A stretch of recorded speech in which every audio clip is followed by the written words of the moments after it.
স্বাগত বিশ্বযোগের সাথে আছি শামীম আরামুন্নি। শুনছিলেন শিরোনাম, এবারে বিস্তারিত।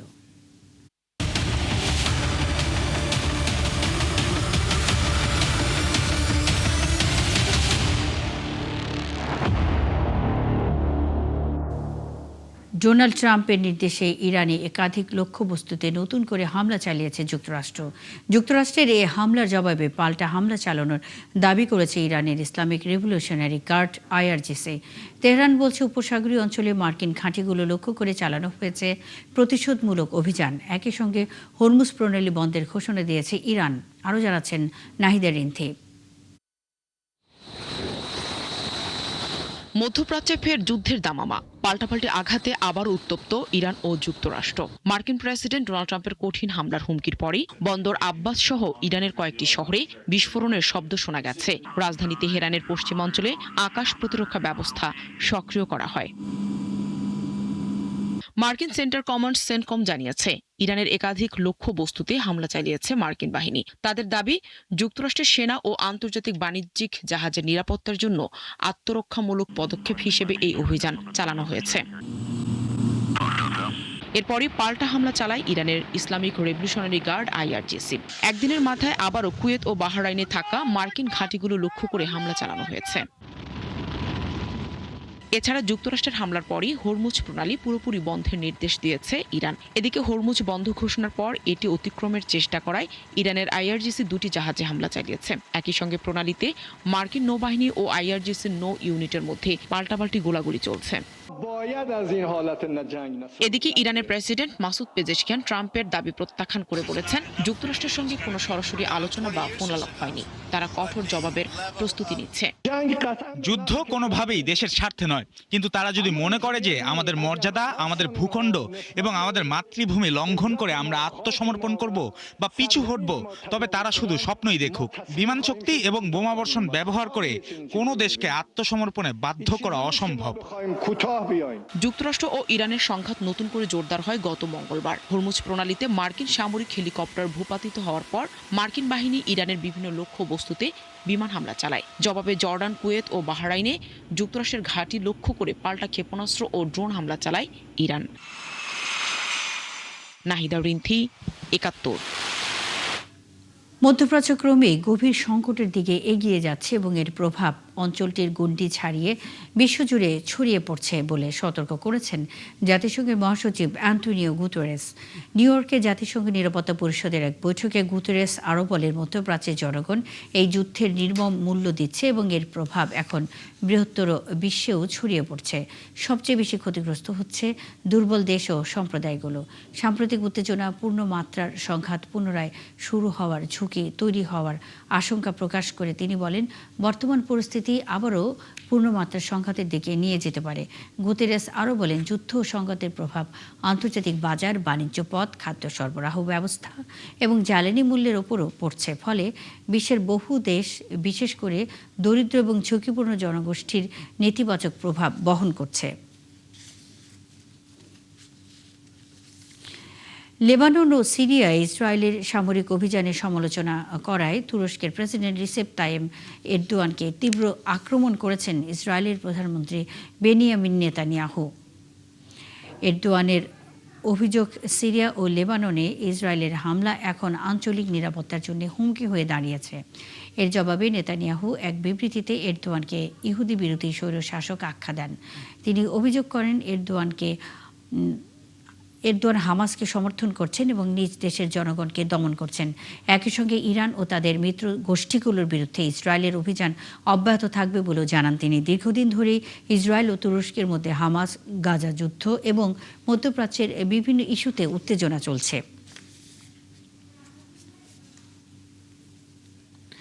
গাজার মা ও শিশুদের মানসিক আঘাত কাটাতে এক ব্যতিক্রমী উদ্যোগ নিয়েছে স্থানীয় এক উদ্যোক্তা।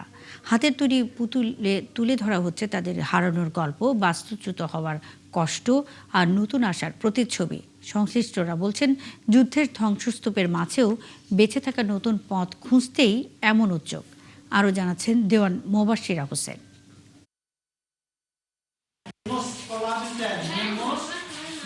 গাজার সাতি আশ্রয় শিবিরে টেবিল ঘিরে বসেছেন একদল মা ও শিশু, হাতে কাপড়, সুতা আর রঙিন উপকরণ, যা দিয়ে তৈরি করছেন পুতুল। তবে এগুলো শুধু খেলনা পুতুল নয়, প্রতিটি পুতুলের সঙ্গে জড়িয়ে আছে একটি করে জীবনের গল্প।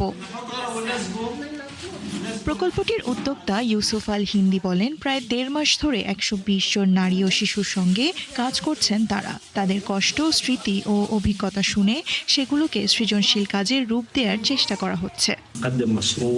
মাই স্টোরি নামক এই প্রকল্পের লক্ষ্য হলো মানুষের মনে জমা থাকা কষ্টকর স্মৃতিগুলোকে সৃজনশীলভাবে প্রকাশ করা।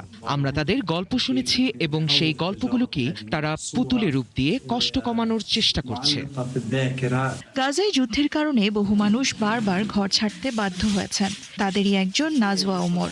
একাধিকবার বাস্তুচ্যুত হওয়ার অভিজ্ঞতা তিনি তুলে ধরেছেন নিজের তৈরি পুতুলে। আমি 10 বারের বেশি এক জায়গা থেকে আরেক জায়গায় চলে যেতে বাধ্য হয়েছি। আমার তৈরি পুতুলটি এমন এক মায়ের প্রতিচ্ছবি যে যুদ্ধের মধ্যেও সন্তানদের জন্য লড়াই করে যাচ্ছে। অন্য অংশগ্রহণকারীরা বলছেন, পুতুল তৈরির মাধ্যমে তারা নিজেদের ভেতরে জমে থাকা ভয়, কষ্ট আর চাপ কিছুটা হলেও প্রকাশ করতে পারছেন। আমরা আমাদের ভেতরের অনুভূতি ও চাপ এই পুতুলের মধ্যে তুলে ধরেছি। এর গল্পের মাধ্যমে নিজের কষ্ট প্রকাশ করার সুযোগ পেয়েছি।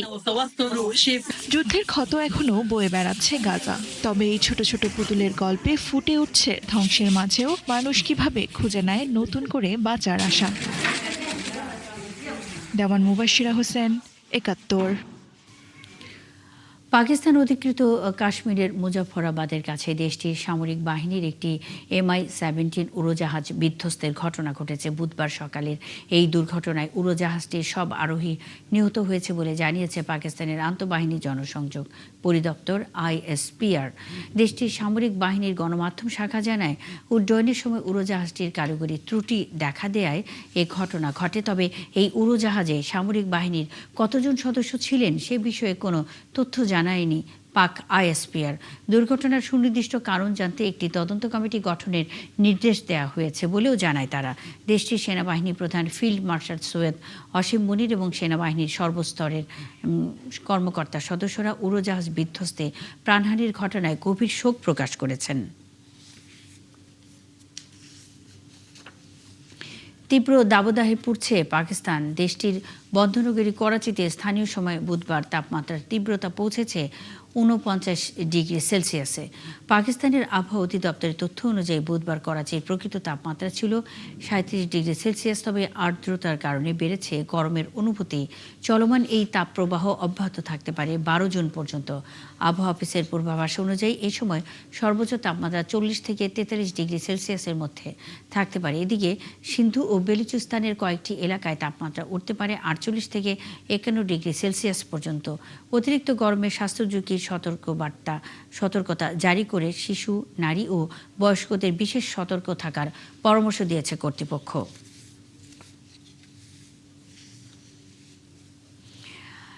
বেশ কয়েকদিন ধরে উত্তপ্ত পাকিস্তানের আজাদ কাশ্মীর সংরক্ষিত আসন বিন্যাস ও একটি সংগঠনকে নিষিদ্ধ করার ক্ষোভ থেকেই সরকার বিরোধী বিক্ষোভে নেমেছে স্থানীয়রা।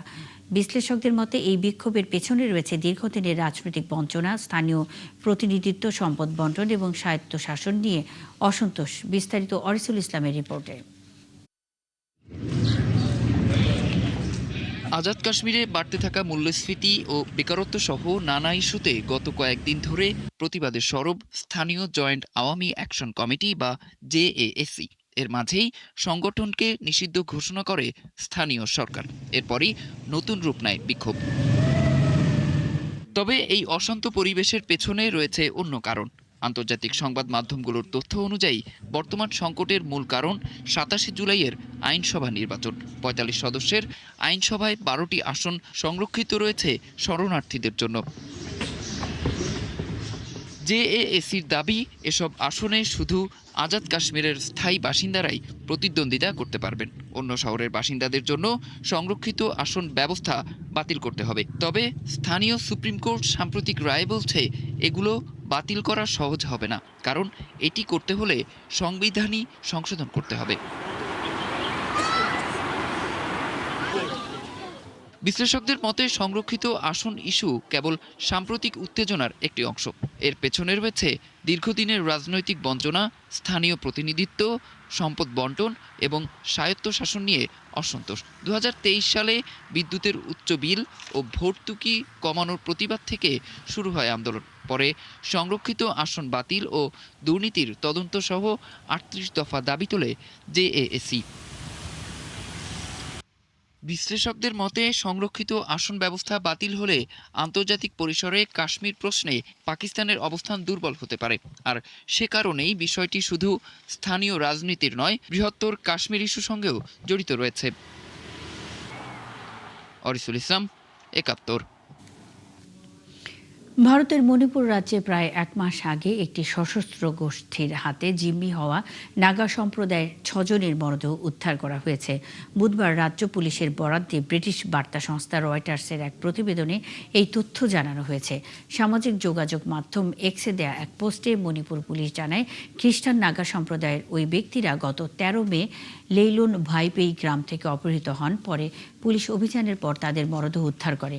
অর্থনৈতিক সুবিধা এবং চাকরির কোটাকে কেন্দ্র করে 2023 সালের মে মাসে মণিপুরের সংখ্যাগরিষ্ঠ হিন্দু মেইতেই সম্প্রদায়ের সঙ্গে খ্রিস্টান ধর্মাবলম্বী কুকি উপজাতিদের মধ্যে প্রথম সংঘর্ষ শুরু হয়। তবে গত ফেব্রুয়ারিতে কুকি পুরুষরা এক নাগা ব্যক্তিকে অন্যায়ভাবে আটকের পর নির্যাতন করলে নাগা সম্প্রদায়ও এই সংঘর্ষে জড়িয়ে পড়ে। দক্ষিণ আফ্রিকার জোহানেসবার্গে জাম্পার্স বস্তিতে হামলায় 12 জন নিহত ও আরও 9 জন আহত হয়েছে। পুলিশ জানিয়েছে, মঙ্গলবার রাতে কয়েকজন সশস্ত্র ব্যক্তি বস্তির উভয় প্রবেশ পথ দিয়ে ঢুকে পরে তারা বিভিন্ন স্থানে বস্তির মানুষের উপর নির্বিচারে গুলি চালিয়ে পালিয়ে যায়। এতে ঘটনাস্থলে কয়েকজন নিহত হয়, আহত হয় অনেকে। পরে হাসপাতালে মারা যায় আরও কয়েকজন। এদিকে হামলার উদ্দেশ্যে এখনও জানা না গেলেও সন্দেহভাজন হামলাকারীকে ধরতে অভিযান শুরু করেছে পুলিশ।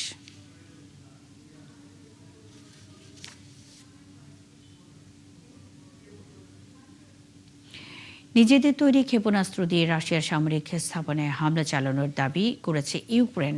ইউক্রেনের তৈরি FP5 ফ্লেমিঙ্গো ক্ষেপণাস্ত্র দিয়ে রাশিয়ার চেবকসারি শহরের একটি সামরিক কারখানায় আঘাত হানা হয়েছে বলে জানিয়েছেন প্রেসিডেন্ট ভলোদিমির জেলেনস্কি। জেলেনস্কির দাবি, এই কারখানা থেকে রুশ সেনাবাহিনীর জন্য ড্রোন ও ক্ষেপণাস্ত্রের যন্ত্রাংশ সরবরাহ করা হয়।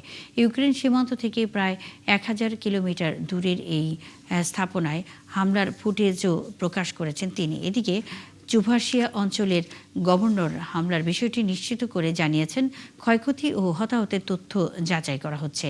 একই সঙ্গে রাশিয়ার সামারা অঞ্চলের একটি তেল শোধনাগার ও কৃষ্ণ সাগরে একটি রুশ ট্যাঙ্কারও হামলার দাবি করেছে ইউক্রেন।